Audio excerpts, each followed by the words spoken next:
Today's responsive reading, To Be of Use by Marge Piercy, reveals a practical side to Unitarian Universalism. Our religion seeks to make a real difference in the real world. We are not about pie in the sky and the sweet by and by. Piercy writes, I want to be with people who submerge in the task. To be submerged in the task is to focus on behavior. Religion is something we do, not just something we think or say.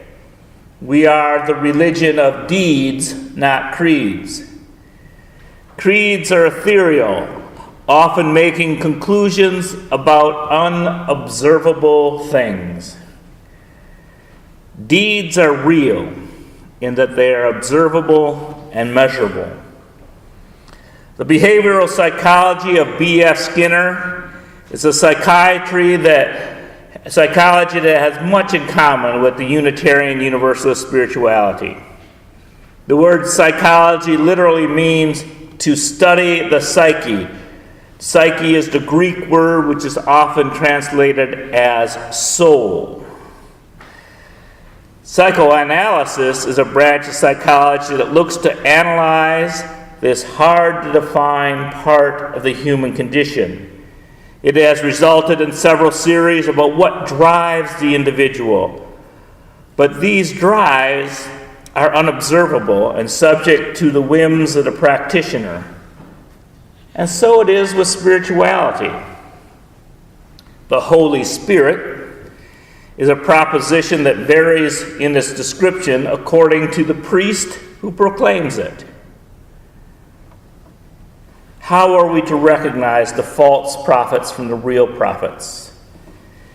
Jesus said, "By their fruits you should know them." This passage suggests that we should look at what we can actually see in order to determine what is of ultimate importance. While many followers of Jesus emphasize worlds and theologies that are unobservable, Jesus, in this instance, says that we should look to this life for proof of what is real. B.F. Skinner was the developer of behavioral psychology. He refused to speculate about what he could not observe.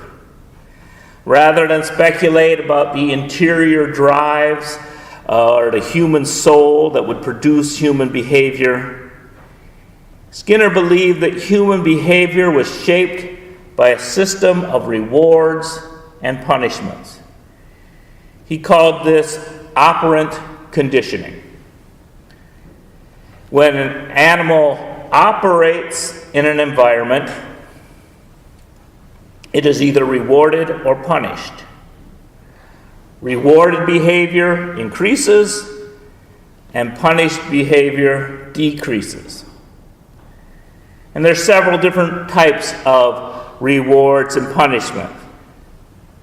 The most common or most obvious is positive reinforcement. That means receiving pleasure. For example, when a rat presses a bar in a Skinner box, it gets a pellet of food as a reward. Then there's negative reinforcement, the ending of unpleasantness. A rat is placed in a box with a loud, annoying buzzer that stops when he presses the bar. Positive punishment, which doesn't sound very positive to me, but that's what Skinner chose to call it.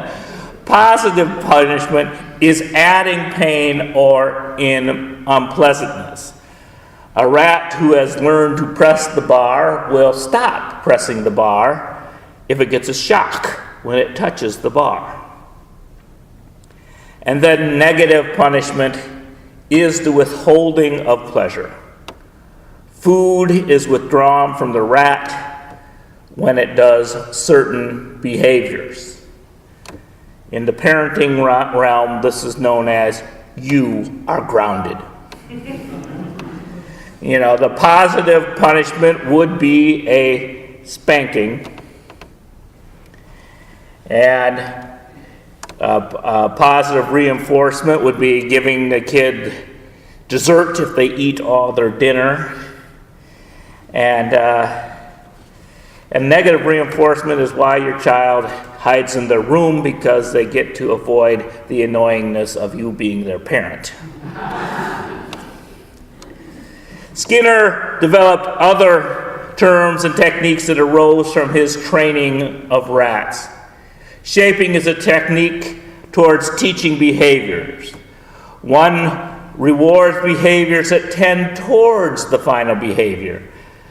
Earlier, when I was looking for the guitar pick that my wife had hidden, you shaped my behavior by punishing me with boos and rewarding me with yays. And eventually I found my way to my wife's bosom.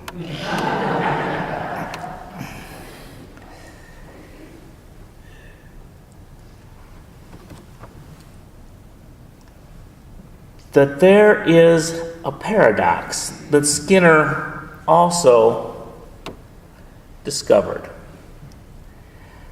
That partial reinforcement schedules are harder to extinguish than regular reinforcement schedules. Now that means that the rat learns to press the bar and get food. But if you start giving them the food every other time, and then every third time, and every fourth time, and then every fifth time, the rat, when you stop giving it any food at all, will keep pressing the bar, because he's learned that, well, it doesn't always work, but it works sometimes. And it's that partial reinforcement schedules are the hardest to extinguish. And I think about this in religion. Imagine a child learning how to pray. At first, the parent is by the child's bedside as the child prays. The parent hears what the child wants and makes sure that he or she gets it. He prays for a ball, and the next day a ball appears. The behavior is established. As the child grows, she sometimes prays without the parents watching, and those don't necessarily get rewarded, but occasionally the parents still hear them, and a partial reinforcement scale is established, and the child begins to pray more fervently, like a rat pressing the bar over and over again. And also addictions may be formed this way as well. The drug of choice, or gambling, or whatever someone is addicted to, gives a positive reward at first. Then a person goes through withdrawal and takes another dose. Now the pain of withdrawal is removed, which is a negative reinforcer, plus the positive enforcement of the drug's effects. But biologically, it starts taking more and more of the substance to achieve both positive and negative reinforcement effects. And a partial reinforcement schedule is developed. The behavior becomes more fervent and harder to extinguish. Think about the addiction of golf. Those of you who are afflicted with this addiction know that an occasional good hole can keep you hooked for several rounds. Skinner insisted on only making conclusions from observable behaviors. And this works well with rats and pigeons, but has some limitations with humans.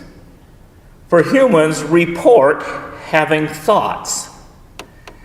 And thoughts are unobservable, but sometimes thoughts can be rewarding or punishing. and it's hard to know. People will do behavior that seems inexplicable by everything you're watching around them, but they may indeed be being rewarded by something inside their head. For example, after doing something, some people may have guilty thoughts and feelings, and that's a punishment that reduces the likelihood of that behavior being repeated. But some of us are able to indulge in a guilty pleasure. It's because we're able to rationalize and say, I deserve this ice cream. We think of a reason that we should not feel guilty, and our minds reward ourselves. And that will help repeat that behavior. So much of behavioral science is now, if you look up a therapist who's going to give you, they'll call it cognitive behavioral psychology. And the proponent of cognitive behavioral theory was Albert Ellis, who developed something he called rational emotive therapy, RET. So it's easy to remember. Skinner is rat, Ellis is RET. Both Skinner and Ellis objected to religion, but for different reasons. Skinner objected because he found religious ideas unobservable, thus unprovable. Ellis objected because he observed in psychotherapy that religious thoughts often interfered with rational behavior. I believe that religion can be viewed through this lens of cognitive behavioral theory. Let us return to Skinner's description of reinforcement and punishment. Heaven is a positive reinforcement for good behavior, or at least in Ellis's idea that the idea of heaven can reinforce good behavior. And hell is a positive punishment for bad behavior. Now, the goal of Buddhism is the cessation of suffering. That is an example of negative reinforcement. Negative punishment is evident in the existentialist sense that life is absurd and has no meaning. The perceived loss of ultimate meaning reduces the behavior of looking for God. For some, this results in a behavior of creating one's own meaning. For others, suicide is a behavior that provides the negative reinforcement of ending suffering.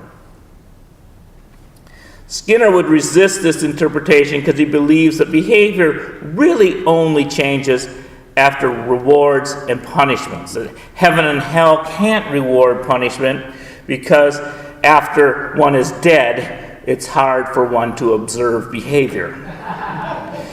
He would rather observe the tangible rewards and punishments of religious behavior. Acceptance by a human community is a positive reinforcement. It increases the behavior of professing belief. Rejection, excommunication, and shunning is a negative punishment. It lessens the behavior of non-belief. Cognitive behavioral psychology would suppose that the theories of religion are unobservable and thus not subject to study. Ellis focused on behavior that is self-directed and not attributed to any higher power. To say that God or the devil made me do it is shirking my responsibility to be fully human. In the case against religion, Ellis writes, religious commitments also frequently has its serious disadvantage, since it tends to be obsessive-compulsive and may well interfere with other kinds of healthy commitments, such as deep involvement in sex-love relations, in scientific pursuits, or even in artistic endeavors. Moreover, it is a commitment that is often motivated by guilt or hostility and may serve as a frenzied covering-up mechanism which masks but does not really eliminate these underlying disturbed feelings. It is also the kind of commitment that is based on falsehoods and illusions, and therefore easily can be shattered, thus plunging the previously committed individual into the depths of disillusionment and despair. Or as Michael Stipe would say, that's me in the corner, losing my religion. Because belief in God is optional in Unitarian Universalism, Ellis probably would not have considered us a religion. Skinner would ignore the supernatural claims of religion and focus on the themes of social systems that create contingencies. In his book, Walden 2, named after Walden 1, which was written by Transcendentalist Thoreau, Skinner writes about a utopian community where the rewards and punishments are well placed. He argued that positive reinforcement was the most effective shaper of behavior. His critique of churches and other social systems, even secular systems, is that they rely too much on punishment, which does not really build desired behaviors. It merely builds the behaviors that avoid punishment. Positive reinforcement can teach a child to do good things. Punishment teaches a child not to get caught. So what type of punishments and rewards do Unitarian Universalists respond to? In what ways do we punish ourselves, and what rewards do we offer? Let us begin with negative punishment, the removal of something pleasurable. Unitarian Universalism removes the pleasure of being certain. This is probably our biggest barrier to attracting new members. I have observed that most people enjoy having the answer. It gives life predictability. Order is comfortable to many. To ask someone to become a Unitarian Universalist is to ask them to embrace uncertainty. We ask our atheists to live with the possibility that there is a God, and we ask our theists to doubt. Living the questions is a negative punishment in that it removes the pleasure of having the right answer. And our skepticism can also be a positive punishment within our ranks. Anyone who is too certain of their path may be scolded for such behavior. Instead of fully accepting atheists and Christians, we ask questions like, why does an atheist come to church? Or why don't Christians find a Christian church instead of coming here? Withholding full acceptance of those specific viewpoints reduces attendance of people at our events. It is a barrier to growth. And then Unitarian Universalism offers positive punishment in that it is hard work. Most people want easy answers. We give hard questions. What is your purpose in life? Are you as accepting of others as you could be? We are not the religion for the lazy. People who want a simple solution will feel punished when we ask them to say, yeah, we've heard those words before, but what do you really believe? Of course, Unitarian Universalism does provide a negative reinforcement by removing the burden of guilt. Many come to us with the pain inflicted upon them by being called sinners. People come to our services and say, "Finally, a place that lets me be myself. I no longer have to pretend that I do not have questions. I no longer have to hide my love in a closet." Unitarian Universalism provides positive reinforcement by offering an open-minded community to those who come here. Offering acceptance of one another is a rare and precious reward. We offer a positive spin on uncertainty. Uncertainty is not necessarily a negative punishment. It is a positive reinforcement when it's presented as freedom of choice. Freedom to use one's own mind may be scary at first, but the rewards are sustaining. Freedom is indeed a partial reinforcement scale. Sometimes in our freedom we make mistakes, but then we are rewarded with the freedom to try again. The hard work that some perceive as positive punishment can also become a reward. When your belief has been challenged and amended, it becomes truly your own. We strive together to improve and are rewarded by the idea that we can do better. Universalism removes the punishment of hell. It frees us to judge our actions by their intrinsic worth. We offer no certainty of heavenly reward, but that too can be considered positive. Alfie Kohn wrote a book paradoxically entitled "Punished by Rewards."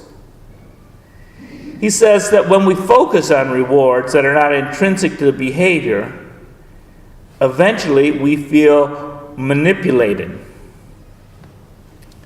and that becomes a punishment.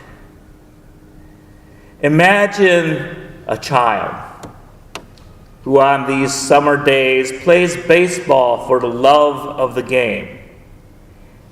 And he's good, and he gets rewarded.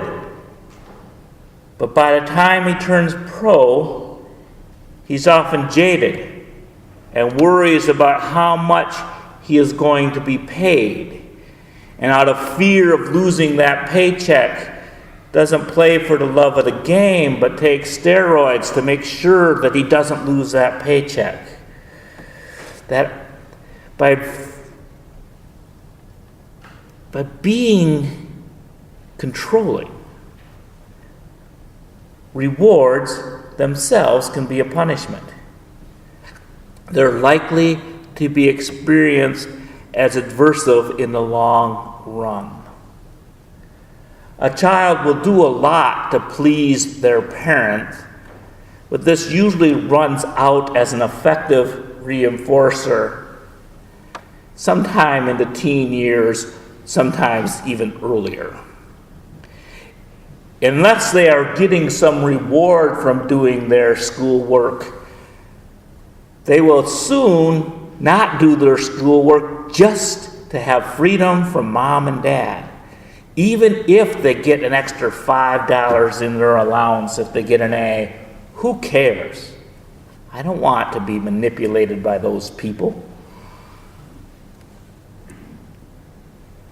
The reason is that while students certainly like to have the goodie itself, pizza, money, or a gold star, none of us enjoy having the very things we desire used as levers to control our behavior. So it's the contingency of the goodie. Do this and you'll get that accounts for its punitive status over the long haul.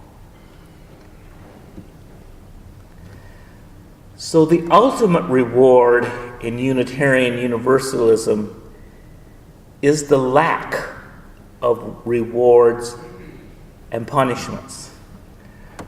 We are a voluntary religion, not a manipulative or coercive one. That if one is good to get the reward or heaven, or to avoid the punishment of hell, one is being good for a selfish reason. I've heard some people say that Unitarian Universalists are good for nothing. Good for nothing in the sense that we are good for goodness sake, not for any reward that is promised, but for trying to find the way to make it an authentic, meaningful, and productive life, to make our religion and our life be our own reward. I often end sermons with the words, "May we bless and be blessed." And the word bless, beyond its religious connotations, generally just means happiness. To give happiness, to give a reward.